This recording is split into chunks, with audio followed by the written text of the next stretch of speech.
frais annuels d'asile. Ce que les demandeurs d'asile doivent savoir.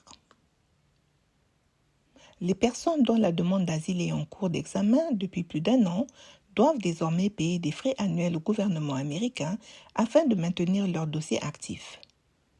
Ces frais sont appelés frais annuels d'asile, en anglais Annual Asylum Fee, ou encore AAF. À compter du 29 mai 2026, le gouvernement indique qu'il pourra rejeter les demandes d'asile en cours si les frais annuels d'asile du demandeur ne sont pas réglés dans les délais impartis. Le Bureau de l'immigration, l'USCIS, précise que les demandeurs doivent effectuer ce paiement dans les 30 jours suivant la notification de l'USCIS leur demandant de s'acquitter de ces frais. Devant les tribunaux de l'immigration, ce délai peut être plus court. Il est donc impératif de respecter la date limite exacte indiquée dans l'ordonnance du juge. Le gouvernement exige le paiement d'un seul frais annuel d'asile par demande d'asile en cours d'examen chaque année, et non un frais par membre de la famille figurant sur la même demande.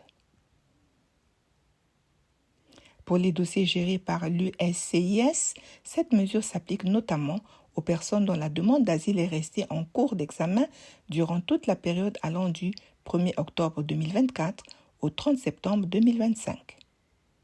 Elle concerne également les personnes ayant déposé une demande d'asile après le 1er octobre 2024 si leur dossier est toujours en cours d'examen auprès de l'USCIS 365 jours plus tard. Le montant de ces frais s'élève à $102 à compter du 1er janvier 2026.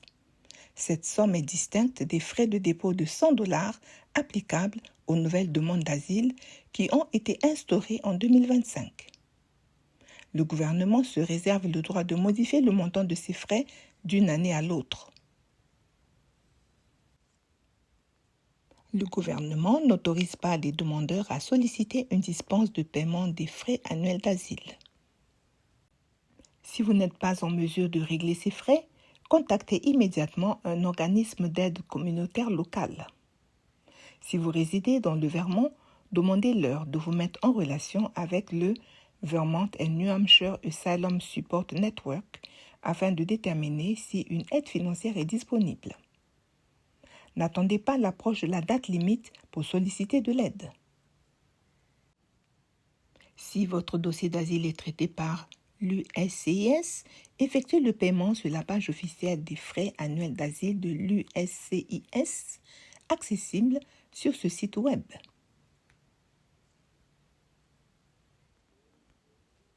Si votre dossier d'asile est traité par le tribunal de l'immigration, effectuez le paiement via le système de paiement en ligne de l'Executive Office for Immigration Review, en sigle EOIR, accessible sur ce site web.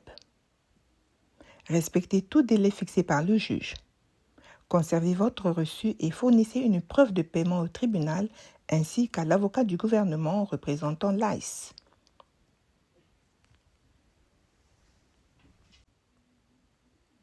Si vous avez déjà payé des frais lors du dépôt de votre demande d'asile au cours de l'année écoulée, il est possible que vous n'ayez pas à payer les frais annuels d'asile pour le moment. Les frais annuels d'asile sont distincts des frais de dossier de $100 exigés pour le dépôt d'une nouvelle demande d'asile.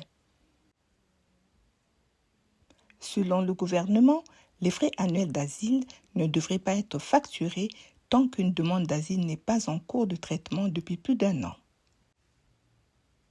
Si votre dossier est en cours de traitement depuis moins d'1 an, vérifiez l'état du paiement sur ce site web. Toutefois, les frais devraient normalement y apparaître comme n'étant pas encore exigibles.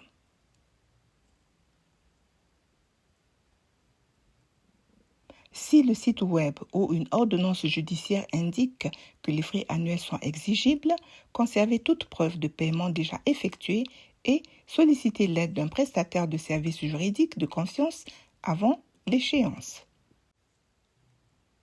Dans le Vermont, vous pouvez obtenir de l'aide en vous rendant en personne au bureau de votre partenaire de service local ou en soumettant une demande via ce site web.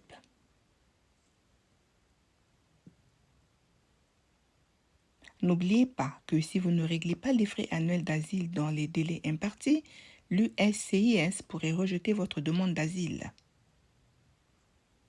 L'USCIS pourrait également révoquer votre permis de travail obtenu au titre de l'asile ou bien rejeter une demande de permis de travail en cours d'examen.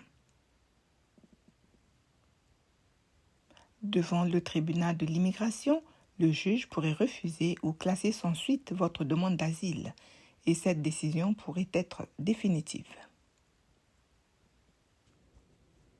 Si vous ne savez pas avec certitude si vous devez payer les frais annuels d'asile à ce stade, rendez-vous sur la page de paiement de l'USCIS. Saisissez votre numéro A, c'est-à-dire votre numéro d'étranger, ainsi que le numéro de reçu de votre demande d'asile. Si le site web indique que les frais ne sont pas exigibles, vérifiez à nouveau ultérieurement. Si le site web vous permet d'effectuer le paiement, procédez-y si vos moyens vous le permettent. Conservez précieusement votre reçu, votre numéro de suivi ainsi que des captures d'écran. Pour en savoir plus, consultez ce site web.